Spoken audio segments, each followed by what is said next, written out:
sadya. Tundok ang puso ko ng bigla sa kanya.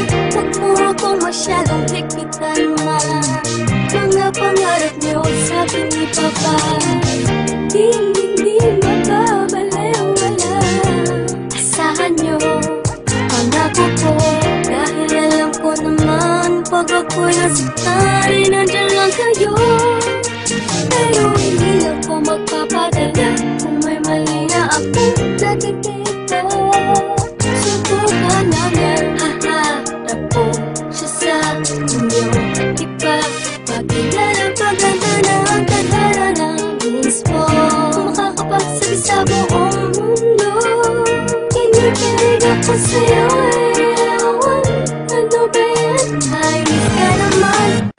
Bahala talaga kita. Sabihin ba nila, tapa-tapa ako?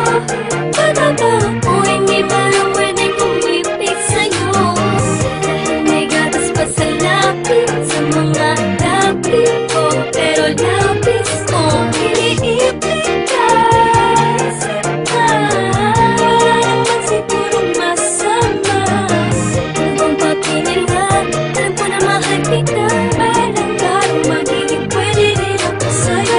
Bata pa ako, alam ko itong nadarama ko ay pag-ibig, ako'y umiibig kahit sinasabi. Di ba dapat akong magmahal sa'yo?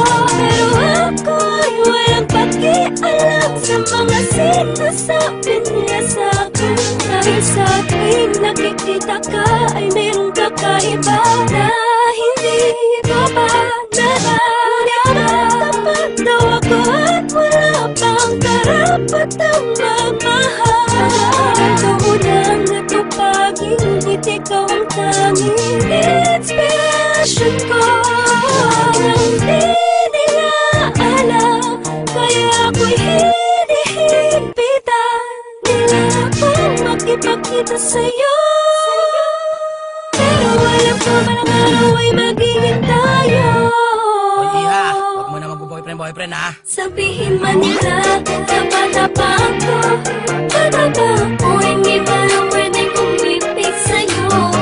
Dahil may gatas pa sa lapis, sa mga lapis ko. Pero lapis ko, iniipit ka. Wala naman sigurong masama. Kung pagkinilan, alam ko na mahal kita. Balang karong magiging pwede rin ako sa'yo. Talaga lubos, maunawa ako bakit dapat wala na umibig ang katulad yung naguguluhan. Talaga ba kinakailangan ng patuloy na iwasan ng aking nararamdaman dahil bata pa daw ako at di pa alam ang seryosohang relasyon na papasukin ko. Ano ba pakingilabot sana kung kalokohan ng tok mo? Di naman nagpapabaya sa mga takda naraning ko na binigay ni mama. At kung alam nyo lang mas tumaas ang grades ko, check nyo pati puso ko. Dahil ang totoo ay meron bago dahilan na pag-ibig ito. Nakalilito na hindi ko mapaliwanag kung bakit nagkaganito. Ang hiling ko sana'y matutunan tanggapin ng mga taong dumaan din naman sa pagiging bata. Kaya huwag masamain ko sa'yo na papalapit at ganda wag punahin yung palaging bagong gupit para lang mapansin. Ay palagi akong nagpapabili ng pabango kay daddy. Nakita mo na ba yung bago kong shirt, yung SpongeBob at yung Bugs Bunny? Sana'y nagstuhan kung madami pamilya katauhan ko kahit makulit. Dahil panay ang aking titig sa iyo habang iniisip ko ba na bakit napahatid sa inyo. Kaso imposible dahil sa tuwing tutunog ng andyan na si mami sa labas, paano? Uuwi na ako. Sabihin man nila, tapa-tapa ako. Patapa ako, hindi ba